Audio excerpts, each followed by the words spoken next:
Hello students, welcome to learn with সংকেত। আশা করি প্রত্যেকে ভালো আছো। তো গত ক্লাসগুলোতে আমরা যা পড়েছি তা হচ্ছে পার্টস অফ স্পিচের আমরা তিনটে টাইপ পড়ে ফেলেছি: নাউন, প্রোনাউন, অ্যাডজেক্টিভ। আজকে যে ক্লাসটা করাবো সেটা হচ্ছে ভার্ব নিয়ে। তোমরা প্রত্যেকেই পার্টস অফ স্পিচের ক্লাসে শুনেছো যে ভার্ব মানে কি বলেছিলাম। ভার্বের অর্থ হচ্ছে ক্রিয়াপদ। তো ক্রিয়াপদ সম্পর্কে আজকে আমরা আমাদের ক্লাসে ব্যাখ্যা করব বা আলোচনা করব। তো আশা করি প্রত্যেকের ক্লাসটা বুঝতে খুব সুবিধাই হবে। আশা করি যতটা পারবো খুব সহজে বোঝানোর চেষ্টা করব। তো চলো শুরু করা যাক। ক্রিয়াপদ অর্থাৎ ভার্ব কাকে বলে? যে সকল শব্দ দ্বারা কোনো প্রকার কাজ করা হওয়া বোঝায় তাকে বলি আমরা ভার্ব। যে শব্দ দ্বারা কোনো প্রকার কাজ করা বা হওয়া বোঝায় তাকে বলি আমরা ভার্ব। যেমন গো মানে যাওয়া, ইট খাওয়া, স্লিপ ঘুমোনো, বাই কেনা, সেল বিক্রি, ওয়াক হাঁটা, রান দৌড়ানো, সি দেখা, প্লে খেলা করা, রাইট লেখা, গিফট দেওয়া। এই যে শব্দগুলো, এছাড়াও অনেক শব্দ আছে। তো প্রত্যেকটা শব্দ যারা এমন কাজ করা বোঝায়, তো প্রত্যেকটা শব্দকে আমরা কি বলি? ক্রিয়াপদ বা ভার্ব। কি বলছে? The verb is the important part, গুরুত্বপূর্ণ অংশ অফ পার্টস অফ স্পিচ। এই ভার্ব বাক্যাংশের একটি গুরুত্বপূর্ণ অংশের মধ্যে একটি। উইদাউট দ্য ভার্ব, ভার্ব ছাড়া no sentence can be form, কোনো বাক্য গঠন সম্ভব নয়। It shows a physical and mental action. It shows a physical and mental action. এটা দেখায় আমাদেরকে ফিজিক্যাল এবং মেন্টাল অ্যাকশনকে। যেমন এক্সাম্পল হিসেবে আমরা দেখতে পারি কি, উই প্লে ক্রিকেট, আমরা ক্রিকেট খেলি। হি রাইটস লেটার, সে চিঠি লেখে। উই প্লে, এখানে তাহলে প্লেটা হচ্ছে আমাদের খেলা করা, খেলা করাটা হচ্ছে একটা ভার্বের মধ্যে পড়ে। রাইট অর্থাৎ লেখা, লেখাটাও একটা কাজ করা বা ক্রিয়াপদের মধ্যেই পড়ে। বোঝা গেল? তো ক্রিয়াপদ কাকে বলে? যে সকল শব্দ কোনো প্রকারের কাজ করা বা হওয়া বোঝায় তাকে বলা হয় ভার্ব বা ক্রিয়াপদ। ক্রিয়াপদের বিভিন্ন টাইপ অর্থাৎ প্রকারভেদ দেওয়া আছে। 5টা টাইপ দেখতে পাচ্ছ: finite, non finite, action, auxiliary এবং লিঙ্কিং। প্রত্যেকটার মানে কি? ফাইনাইট মানে সমাপিকা ক্রিয়া, নন ফাইনাইট মানে অসমাপিকা ক্রিয়া, অ্যাকশন কর্মবাচক ক্রিয়া, অক্সিলারি ভার্ব সহায়ক ক্রিয়া এবং লিঙ্কিং ভার্ব মানে হচ্ছে সংযোগকারী ক্রিয়া। তো প্রত্যেকটা টাইপ সম্পর্কে আমরা এবার আলোচনা করব। প্রথম আছে আমাদের ফাইনাইট ভার্ব। ফাইনাইট ভার্ব মানে কি বলেছিলাম এক্ষুনি? সমাপিকা ক্রিয়া। সমাপিকা ক্রিয়া কাকে বলছে? যে বাক্যের প্রধান ভার্ব হতে পারে। ফাইনাইট যে ভার্ব সেটা বাক্যের প্রধান ভার্ব হতে পারে এবং বাক্যের গঠনের ক্ষেত্রে সাবজেক্ট এবং এর নাম্বার এবং পার্সনের সাহায্যে এই ভার্বের ফর্ম নির্ধারণ করা হয়। তাহলে ফাইনাইট ভার্ব কি বলছে? বাক্যের প্রধান ভার্ব হতে পারে এবং বাক্যের গঠনের ক্ষেত্রে সাবজেক্টের নাম্বার এবং পার্সনের সাহায্যে এই ভার্বের ফর্ম নির্ধারণ করা হয়। ফর্ম মানে হচ্ছে গঠন, নির্ধারণ করা হয়। তাহলে এক্সাম্পল হিসেবে কি বলছে দেখো, Afroza work in a bank. Afroza ব্যাংকে কাজ করে। Afroza works in a bank, Afroza ব্যাংকে কাজ করে। তাহলে সেই যে পার্সনের যে ফর্ম, যেটা মেন ভার্ব, কি করে না কাজ করে। কোথায় কাজ করে সেটা হিসেবে দেখলেও সেও এখানে ভার্ব এই নাউনের ক্ষেত্রে। আবার কাজটা কে করে সেই হিসেবে দেখতে গেলেও এই নাউনের ক্ষেত্রে এ ভার্ব। তাহলে দুটোই নাউন, এটা হচ্ছে পার্সন হিসেবে, এটা হচ্ছে প্লেস হিসেবে নাউন। এটা হচ্ছে নাউন হিসেবে আর এটা হচ্ছে প্লেস নাউন হিসেবে। Person noun, place noun. তো দুটোর ক্ষেত্রে ভার্বটা কি ইন্ডিকেট করছে? ওয়ার্কস, অর্থাৎ কাজ করে।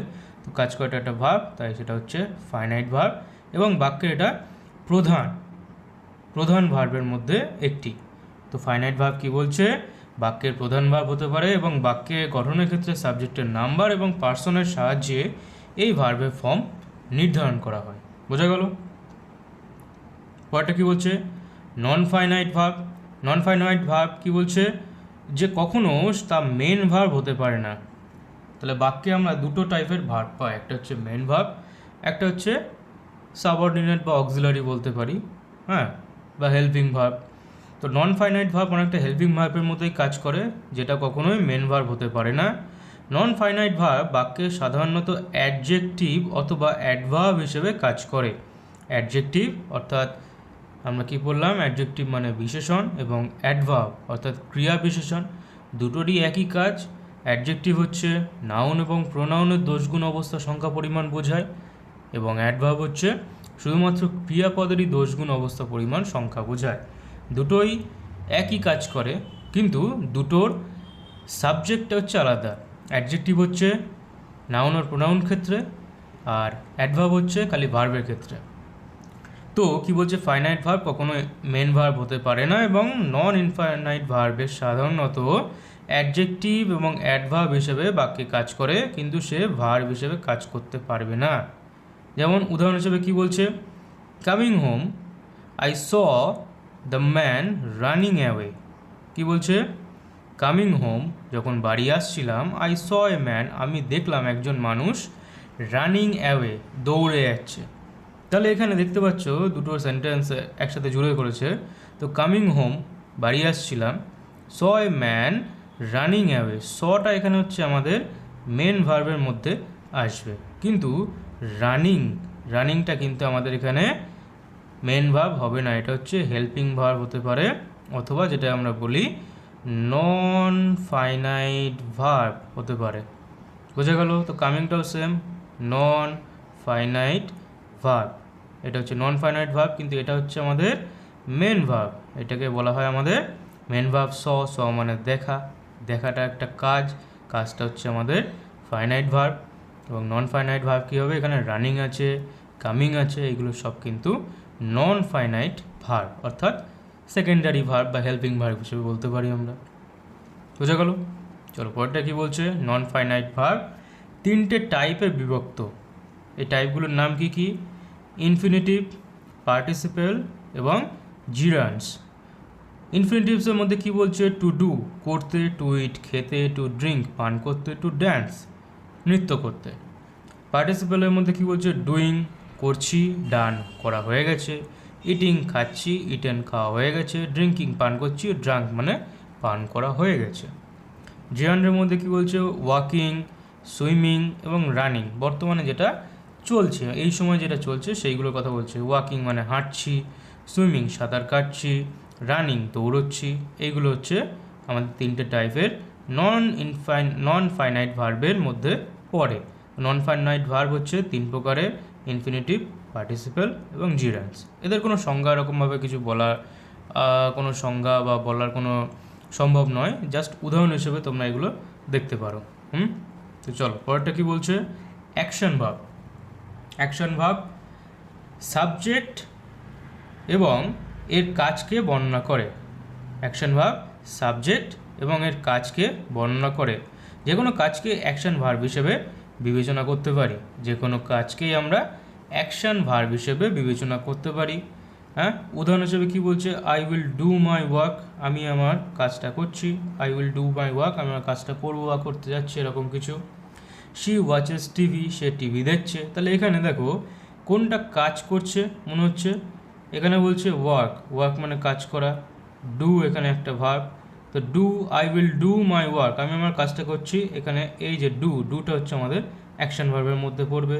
শি ওয়াচেস টিভি, সে কী করছে, সে টিভি দেখছে। তাহলে ওয়াচটা হচ্ছে দেখাটা একটা কাজ, তো অ্যাকশন ভার্ব।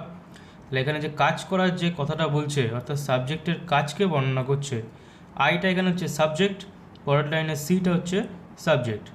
এখানে আই সাবজেক্ট, দ্বিতীয় লাইন হচ্ছে শি সাবজেক্ট। তো এখানে আই এবং শি যে কাজটাকে বর্ণনা করছে, কী কাজটা, ডু মানে করা, ওয়ার্ক মানে কাজ, ওয়াচ মানে দেখা। তাহলে এইগুলো সবই কিন্তু অ্যাকশন ভার্বের মধ্যে আসবে। চলো পরেরটা কী বলছে, অ্যাকশন ভার্ব দু প্রকারের হয়ে থাকে। অ্যাকশন ভার্ব দু প্রকারের হয়। তার মধ্যে কি কি প্রকার বলছে, একটা আছে ট্রানজিটিভ, যেটাকে আমরা বলি বাংলায় সকর্মক, আর একটা ইনট্রানজিটিভ, যেটাকে বাংলায় বলি আমরা অকর্মক ক্রিয়া। কী আসছে সকর্মক অকর্মক ক্রিয়া, কি বলছে, ট্রানজিটিভ ভার্ব সবসময় একটি ডাইরেক্ট অবজেক্টকে দাবি করে। ডাইরেক্ট অবজেক্ট মানে হচ্ছে নির্দিষ্ট বিদেহ। ডাইরেক্ট অর্থাৎ আমরা বলতে পারি নির্দিষ্ট আর অবজেক্ট বলতে বোঝায় বিধেয়, বৈশী দয়কান্তস্থ বিধেয়। আমরা বলছিলাম সাবজেক্ট অবজেক্ট, সাবজেক্ট মানে উদ্দেশ্য, অবজেক্ট মানে বিধেয় বা কোনো বস্তু হিসেবে বলতে পারি, তাকে দাবি করে। ডাইরেক্ট অবজেক্ট না আসলে বাক্যটি অসম্পূর্ণ মনে হয়, সেই বাক্যে ট্রানজিটিভ ভাব ব্যবহার করা হয়। তাহলে কি বলছে, ট্রানজিটিভ ভাব সবসময় বাক্যে ডাইরেক্ট অবজেক্টকে দাবি করে। ডাইরেক্ট অবজেক্ট না থাকলে যে বাক্যটি অসম্পূর্ণ মনে হয় সেই বাক্যে ট্রানজিটিভ ভাবকে ব্যবহার করতে পারি। এক্সাম্পল দেখে নাও কি বলছে, হি ইজ ওয়াচিং। বাক্যটা এখানে কি অসম্পূর্ণ, এরপরে কোনো অবজেক্ট নেই, যার কারণে কি বুঝতে পারছেন, হি ইজ ওয়াচিং, কি দেখছে সে, কোনো একটা অবজেক্ট দরকার, কোনো একটা বস্তু বা কোনো একটা জিনিস দরকার বা একটা শব্দ দরকার, যার কারণে বাক্যটা পূরণ হবে। সেটা কি হতে পারে, টেলিভিশন অথবা টিভি হতে পারে, অথবা ভিডিও গেম হতে পারে, অথবা যা হোক কিছু যেটা দেখছে। তো কিছু একটা দেখছে, সেটাকে কমপ্লিট করতে গেলে তোমাদের একটা কিছু করার, অর্থাৎ একটা অবজেক্ট তোমাদের এখানে প্রয়োজন হবে। আই স এ, আমি দেখেছি একটি, তারপর বাক্যটা তো নেই। তো এখানে একটা সাবজেক্ট, একটা বিষয় বা বস্তুকে বোঝাতে হবে অবজেক্ট হিসেবে, সেটা টাইগার হতে পারে, অথবা লায়ন হতে পারে, অথবা মুভি হতে পারে। এই টাইপের যে শব্দগুলো যদি দেওয়া হয় তাহলে এটা পূরণ হয়ে যাবে। তো বাক্যটা পূরণ করা নেই যেহেতু, তাই এটাকে বলা হয় ট্রানজিটিভ ভার্ব। ট্রানজিটিভ ভার্ব, বোঝা গেল? চলো পরেরটা কি বলছে, ইনট্রানজিটিভ ভার্ব। ইনট্রানজিটিভ ভার্ব কি বলছে, যে এর কোনো অবজেক্টের প্রয়োজন হয় না। আগেরটায় আমরা ট্রানজিটিভে বললাম যে অবজেক্ট প্রয়োজন হয়, কিন্তু ইনট্রানজিটিভে কোনো অবজেক্টের প্রয়োজন হয় না, অর্থাৎ বিধেয় পদের প্রয়োজন হয় না। তারা নিজেই নিজের বাক্য সম্পূর্ণ করতে পারে, নিজের বাক্য সম্পূর্ণ করতে পারে। যেমন বলছে হি রিচড, তারা পৌঁছে গেছে, কমপ্লিট। এখানে এই বাক্য আমাদের কমপ্লিট। কীভাবে পৌঁছেছে, কোথায় পৌঁছেছে, এসব তো পরের কোশ্চেনে আমরা করতে পারি, কিন্তু সে পৌঁছে গেছে, কমপ্লিট বাক্য। হি গোজ টু স্কুল, সে স্কুলে যাচ্ছে বা যায়। হি গোজ টু স্কুল, বাক্য এখানে কমপ্লিট, ফুল স্টপ পড়ে গেছে। তাহলে এইগুলো সবই কিন্তু ইনট্রানজিটিভ ভার্ব, এদের শেষ করতে গেলে কোনো অবজেক্টের প্রয়োজন পড়ে না, তাই এদেরকে বলা হয় ইনট্রানজিটিভ ভার্ব। তো এবারে এসে হচ্ছে লিঙ্কিং ভার্ব। লিঙ্কের অর্থ কী তোমরা জানো? আশা করি কয়েকজন তোমাদের মধ্যে অবশ্যই বলতে পারবে। লিঙ্ক অর্থাৎ হচ্ছে যে লিঙ্ক অর্থাৎ যুক্ত করা। কি করা? যুক্ত করা। এখন হচ্ছে না ওই অন্নপূর্ণা ভাণ্ডারের জন্য অনেকে ডিবিটি লিঙ্ক করাতে বলছে, তার মানে কি আধারের সাথে ব্যাংকের অ্যাকাউন্ট যুক্ত করতে বলছে। তাহলে ওই লিঙ্কের অর্থ কিন্তু যুক্ত করা। তো লিঙ্কিং ভার্ব কী বলছে, সাধারণত ওই সকল ভার্বকে বোঝায় যেগুলো কোনো কাজ সম্পন্ন করে না, বরং সাবজেক্টের সাথে বাক্যের বাকি অংশের যোগাযোগ স্থাপন করে। সাধারণত বি ভার্বগুলো যখন সাধারণ মেন ভার্ব হিসেবে সেন্টেন্সে ব্যবহৃত হয় তখন সেগুলিকে লিঙ্কিং ভার্ব বলা হয়। তাহলে কী বলছে, যখন বি ভার্বগুলো সাবজেক্টের মেন ভার্বের সাথে যুক্ত হয় তখন সেগুলোকে আমরা লিঙ্কিং ভার্ব হিসেবেও ধরতে পারি। যেমন কি বলছে দেখো, হি ইজ আ টিচার, তাহলে ইজ এখানে হচ্ছে এক টাইপের লিঙ্কিং ভার্ব হিসেবে, অর্থাৎ যুক্ত করছে, যুক্ত করা কাজ করছে, লিঙ্ক করছে। দ্য লিঙ্কিং ভার্ব হচ্ছে এখানে ইজ। দে হ্যাভ 3 চিলড্রেন, তাদের 3জন পুত্র বা শিশু আছে। তো হ্যাভ এখানে লিঙ্কিং ভার্ব হিসেবে কাজ করছে। তো লিঙ্কিং ভার্বগুলো কী কী আছে, বি ভার্বের মধ্যে যদি আমরা আসি তো am, is, are, was, were, have, has, had এগুলো আছে। হ্যাঁ, এছাড়াও আছে মেন ভার্বের যদি নন অ্যাকশনাল ভার্বের মধ্যে আসি তো স্মেল আছে, লুক, টেস্ট, সাউন্ড ইত্যাদি, এগুলো সব বলে নন অ্যাকশন ভার্ব। কিন্তু লিঙ্কিং ভার্ব কোনগুলো, যেগুলো আমরা বি ভার্ব, হ্যাভ ভার্ব এগুলো পাই, সেগুলো হচ্ছে আমাদের সব লিঙ্কিং ভার্ব। অর্থাৎ যে সকল ভার্বকে বোঝায় এবং কোনো কাজ সম্পন্ন করে না বরং সাবজেক্টের সাথে বাক্যের বাকি অংশে যোগাযোগ স্থাপন করে। সাধারণত বি ভার্বগুলো যখন মেন ভার্ব হিসেবে সেন্টেন্সের জায়গায় ব্যবহৃত হয় তো সেগুলোকে আমরা লিঙ্কিং ভার্ব বলি। মেন ভার্বের জায়গায় যখন বি ভার্বগুলোকে আমরা ব্যবহার করি মেন ভার্ব হিসেবে তখন সেগুলোকে আমরা লিঙ্কিং ভার্ব বলে থাকি। বোঝা গেল? বা সংযুক্তকারী ক্রিয়া। পরেরটা কী বলছে, অক্সিলারি ভার্ব, যেটা অনেকে আমরা জানি বি ভার্ব হিসেবে। কী বলছে অক্সিলারি ভার্ব, যে এই ভার্ব হচ্ছে সাহায্যকারী ভার্ব, তারা প্রেজেন্ট পার্টিসিপেল বা পাস্ট পার্টিসিপেলকে বাক্যে ভার্ব হিসেবে কাজ করতে সাহায্য করে। পাস্ট পার্টিসিপেল বা প্রেজেন্ট পার্টিসিপেলকে বাক্যে ভার্ব হিসেবে কাজ করতে সাহায্য করে এবং তাদের নিজস্ব কোনো সম্পূর্ণ অর্থ না থাকলেও ব্যাকরণগত দিক দিয়ে বাক্যের গঠনের নির্মাণে গুরুত্বপূর্ণ ভূমিকা পালন করে। তাহলে তাদের নিজস্ব কোনো অর্থ থাকতেও পারে, আবার নাও থাকতে পারে, কিন্তু বাক্য গঠন করতে গেলে তাদের ভূমিকা খুব বেশি, অর্থাৎ অক্সিলারি ভার্ব বা হেল্পিং ভার্ব যাদেরকে আমরা বলে থাকি। উদাহরণ যদি দেখি, তার আগে বলছে ভাই ভার্ব দুটো টাইপের হয়ে থাকে। একটা হচ্ছে প্রাইমারি অক্সিলারি, কোনগুলো সেগুলো? Have, has, had, having, had not. হ্যাঁ, যেমন এক্সাম্পলে দেখো, he has bot a new car. এখানে হ্যাজ একটি অক্সিলারি ভার্ব, হ্যাজ একটি অক্সিলারি ভার্ব বা হেল্পিং ভার্ব, আর বট এটা হচ্ছে মেন ভার্ব, এটা হচ্ছে অক্সিলারি ভার্ব হ্যাজ। পরেরটা কী বলছে? ডু ভার্বের মধ্যে do, does, done, to do, did, did not, does not ইত্যাদি, এগুলো সব কিন্তু ডু ভার্বের মধ্যে পড়ে। ডু ভার্ব এগুলো সব কিন্তু হ্যাভ ভার্ব, এগুলো প্রত্যেকটা ডু ভার্ব। তাহলে কী বলছে example? He does not keep his work for tomorrow. He does not keep his work for tomorrow. তাহলে এখানে ডাজ কিন্তু এখানে আমাদের হেল্পিং ভার্ব হিসেবে কাজ করছে। হ্যাঁ, হেল্পিং ভার্ব হিসেবে কাজ করছে, আর এখানে ওয়ার্কটা হচ্ছে আমাদের মেন ভার্ব হিসেবে কাজ করছে। তাহলে বোঝা গেল অক্সিলারি ভার্ব কোনটা। আর কি আছে টাইপে? বি ভার্ব, যেগুলোকে আমরা বলি am, is, are, was, were, be, to be, been, was not, were not ইত্যাদি, এগুলো সব কিন্তু আমাদের বলা হয় বি ভার্ব। কি বলা হয়? বি ভার্ব বলা হয়। এক্সাম্পল কি বলছে? He is watching the tournament. দেখো প্রেজেন্ট কন্টিনিউয়াস টেন্স দিয়েছে, কন্টিনিউয়াস টেন্সে তাহলে ইজটা হচ্ছে আমাদের বি ভার্ব, অর্থাৎ হেল্পিং ভার্ব বা অক্সিলারি ভার্বের মধ্যে, আর ওয়াচটা হচ্ছে আমাদের এখানে মেন ভার্ব। তাহলে মেন ভার্বের সাথে যে ভার্বটা আমরা বসাই সেটাকে বলা হয় হেল্পিং ভার্ব বা অক্সিলারি ভার্ব।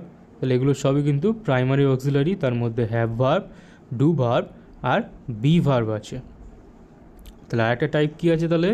সেটা হচ্ছে মডাল অক্সিলারি। কী আছে? মডাল অক্সিলারি, যেগুলো সাধারণত মূল ভার্বের অর্থকে প্রভাবিত করে, কিন্তু তারাও সাহায্যকারী ভার্ব হিসেবে বাক্যে ব্যবহৃত হয়। তাহলে কি বলছে? মডেল অক্সিলারি কি বলছে? সাধারণত মূল ভার্বের অর্থকে প্রভাবিত করে, কিন্তু তারাও বাক্যে সাহায্যকারী ভার্ব হিসেবেই কাজ করে। যেমন কি দেখতে পাচ্ছ এখানে?